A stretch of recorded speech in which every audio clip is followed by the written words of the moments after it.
Chapter 41. Nina struggles to collect 100 strands of hair to meet Andrew's cruel demand while locked in the attic without enough food or water. Andrew inspects the strands but finds one without a follicle and forces Nina to start over. Exhausted and weak, Nina fears she might die but continues for the sake of her daughter Cecilia. After more struggle, Andrew finally lets her out, bringing water and food, but Nina remains wary and resentful of his cruelty. Chapter 42. Nina wakes up feeling weak after 2 days without food and water. She hears water running from the locked master bathroom and finds her daughter Cecilia in the bathtub, nearly drowning. Despite her efforts to save her, Nina is stopped by a uniformed man and paramedics arrive, revealing that both Nina and Cecilia have been drugged. The police accuse Nina of trying to drown her daughter, but she knows she was trying to save her. Nina is taken to the hospital, confused and helpless. Chapter 43. Nina spends 8 months in Clearview Psychiatric Hospital after a suicide attempt she doesn't remember. Doctors diagnose her with major depression and delusions, explaining that her vivid memories of captivity and abuse might be symptoms of her illness. Despite her doubts, she accepts the treatment with medication and therapy. Andy visits her on a regular basis, showing kindness and support. Nina looks forward to going home and reuniting with her daughter Cecilia, but she dreads returning to the house, especially the attic. Chapter 44. Nina has been attending therapy sessions with Dr. Hewitt since her discharge. Although reluctant at first, she finds the sessions helpful. They discuss her fear of the attic, which a police officer confirmed is just a storage closet, not a dungeon. Both Dr. Hewitt and Andy encourage her to face this fear. At home, Nina experiences tension with Andy's mother Evelyn, who criticizes her frequently.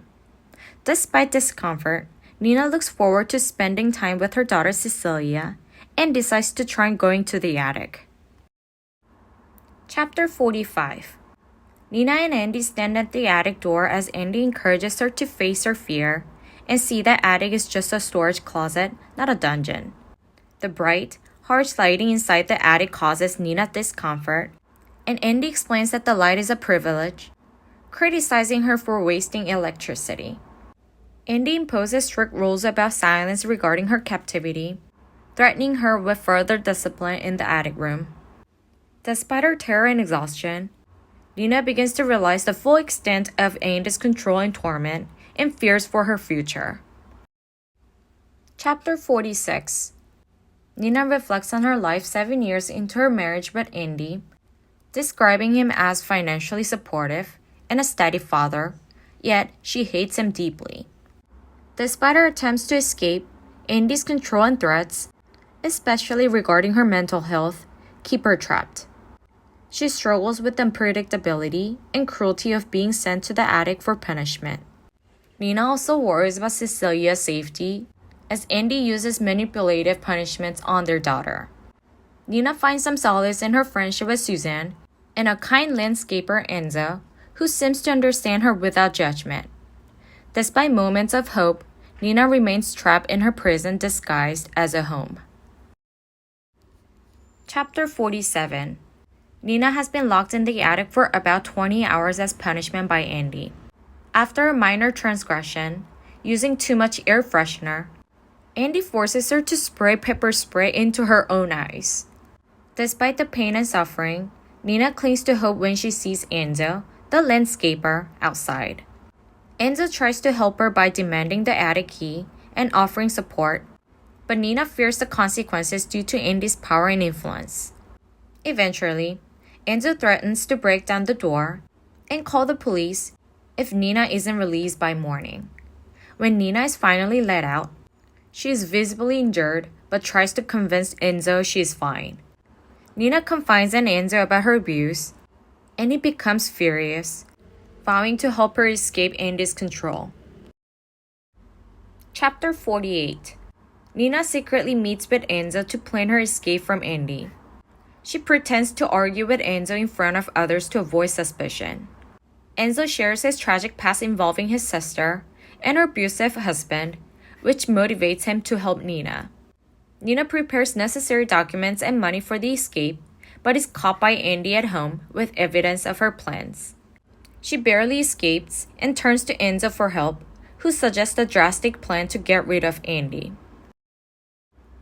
Chapter 49.